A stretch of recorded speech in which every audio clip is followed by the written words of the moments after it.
Olá, bora conversar sobre algo que está presente na nossa vida o tempo todo, mas que muitas vezes a gente nem se dá conta? Pois é, os serviços públicos. Pensa nisso não como uma aula, mas como uma forma de descobrir as regras invisíveis que fazem o nosso dia a dia funcionar. Vamos lá? Para começar, vamos fazer um exercício rápido de imaginação. Pensa só, quantos serviços públicos uma pessoa comum já usou desde a hora que acordou hoje de manhã? A gente vai ver que essa interação começa bem mais cedo do que parece. Sabe aquele momento em que o despertador do celular toca? Ou quando alguém aperta interruptor e, pronto, a luz acende? Pois é, a primeira interação do dia com o serviço público fundamental já aconteceu, a eletricidade. Logo depois, a rotina continua, né? Um banho para despertar, escovar os dentes, preparar um café. Tudo isso só é possível por causa do abastecimento de água, outro serviço essencial que chega prontinho na nossa casa. E na hora de sair de casa? Para chegar no trabalho, na faculdade, na escola, muita gente vai contar com o ônibus, o metrô ou o trem. O transporte coletivo é mais um desses pilares que sustentam a nossa rotina diária. Então, eletricidade, água, transporte.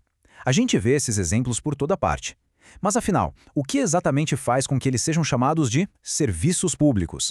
Vamos entender o que está por trás dessa definição. Formalmente, a definição é essa aí. Uma atividade que o Estado organiza para atender uma necessidade da sociedade. A palavrinha-chave aqui é coletividade. A ideia não é oferecer um luxo para uma pessoa ou outra, mas sim algo que é importante para o bem-estar de todo mundo. E aqui está a grande virada de chave, o ponto central da história. O objetivo principal de um serviço público não é o lucro, é o bem-estar social. A ideia é que o interesse da comunidade inteira sempre venha antes do interesse de uma única pessoa ou de uma empresa. É essa a razão de existir desses serviços. Certo. Mas para garantir que esse interesse público seja sempre a prioridade, não dá para ser no achismo, né? Precisa ter regras bem claras. Vamos dar uma olhada nos princípios que são como a espinha dorsal de todo esse sistema.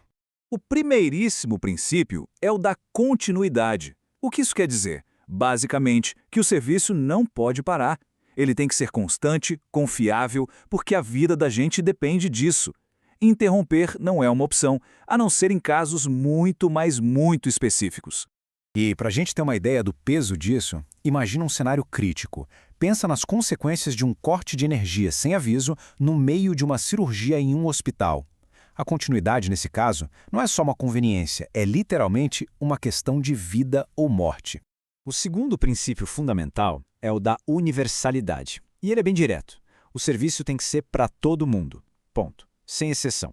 Não importa a renda, a cor da pele ou o bairro onde a pessoa mora. O acesso tem que ser garantido a todos. Um exemplo perfeito disso no Brasil é o SUS, nosso Sistema Único de Saúde. A lei garante que qualquer pessoa em território nacional, seja brasileiro ou estrangeiro, tem direito a atendimento. Isso é universalidade na prática. Mas vamos pensar. Não adianta nada o serviço existir e ser para todo mundo se ninguém consegue pagar por ele, certo? É aí que entra a modicidade tarifária. Esse princípio garante que os preços sejam justos e acessíveis, para que o custo não vire uma barreira que impede o acesso das pessoas. A gente vê isso claramente nas tarifas de ônibus e metrô. Elas são controladas, reguladas pelo poder público justamente para impedir que os preços fiquem abusivos e para garantir que a maior parte da população consiga se locomover pela cidade. E por último, mas não menos importante, vem a eficiência. Porque, vamos combinar, não adianta o serviço ser contínuo, universal e com preço justo se ele não funciona direito. Eficiência significa qualidade, agilidade e um serviço que realmente resolve o problema do cidadão, em vez de criar mais um. Ok, a gente já entendeu o que são os serviços públicos e por que eles existem. Agora, a grande pergunta é quem? Quem, na prática, é o responsável por fazer tudo isso acontecer no dia a dia? Existem basicamente duas formas de isso acontecer. A primeira é a prestação direta, que é quando o próprio Estado, com seus órgãos e funcionários, executa o serviço. Pensa numa escola pública municipal, por exemplo. A outra forma é a indireta, é quando o Estado delega, ou seja, passa a execução do serviço para uma empresa particular, como acontece numa rodovia com pedágio. Mas atenção, mesmo delegando, o Estado continua sendo o dono do serviço e o responsável final por ele. Essa delegação pode acontecer de jeitos diferentes.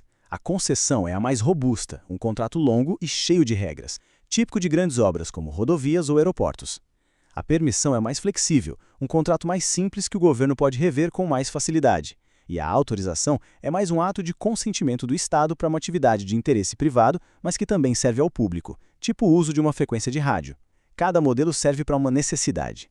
Para organizar a casa, os serviços também podem ser separados em categorias. Alguns são essenciais, como saúde e segurança. Outros nem tanto, como atividades de lazer. Alguns são pagos indiretamente, com nossos impostos, e parecem de graça na hora de usar. Outros a gente paga com uma tarifa direta, como a conta de luz ou o pedágio. Essa classificação ajuda o governo a definir prioridades e o jeito de gerenciar cada serviço. Essa é uma pergunta fundamental. Ok, o sistema existe, as regras existem, mas a gente sabe que falhas acontecem. Se um serviço público falha e acaba causando algum dano, quem paga a conta? Quem se responsabiliza? A lógica da responsabilidade aqui funciona como uma corrente.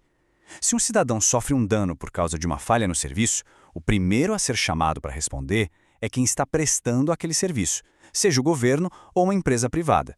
Mas, e isso é crucial, a responsabilidade final é sempre do Estado. Ele é o grande garantidor. No fim das contas, a conta sempre chega para ele. É exatamente por ser o responsável final que o Estado não pode simplesmente delegar um serviço e, lavar as mãos. Muito pelo contrário, ele tem o dever de fiscalizar tudo de perto e faz isso através das agências reguladoras. Elas existem para garantir que todos aqueles princípios, continuidade, universalidade, preço justo e eficiência, estão sendo cumpridos na prática. No fim, quando a gente junta todas essas peças, os princípios, as regras de responsabilidade, a fiscalização, o que se forma é uma verdadeira rede de proteção social. O objetivo final não é só entregar um serviço, mas sim garantir que as necessidades básicas da população sejam atendidas com dignidade, justiça e, claro, com qualidade. E com isso a gente fecha essa nossa exploração. Fica a reflexão. Agora, conhecendo um pouco mais sobre as regras do jogo e essa estrutura invisível que rege tantos momentos do dia, será que o nosso olhar sobre os serviços ao nosso redor se transforma? Pensa nisso. Até a próxima!